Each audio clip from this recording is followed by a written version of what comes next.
To those who label, accuse, and whisper behind their titles, be careful what you call a threat when you don't know the whole truth. You judged from one angle.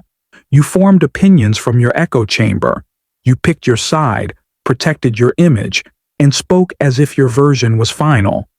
But in absolute divine monarchy, we don't move from one-sided stories. We move from divine revelation, from truth that exposes every side, not just the one that benefits you. So let this be clear. You marked a people as a threat. But what if the real threat was your blindness to sacred order? What if the threat was your ego, not the structure you don't understand? What if the thing you resist was never meant to bow to your expectations, but to correct them? You call it danger. We call it discipline. You call it rebellion. We call it realignment. You call it control. We call it cleansing.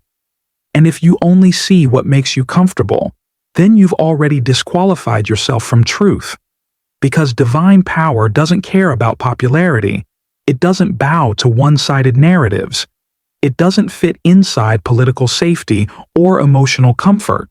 This is absolute divine monarchy, not built to please, but to purify, not shaped to bend, but to restore, not created to blend in, but to shake what was never holy.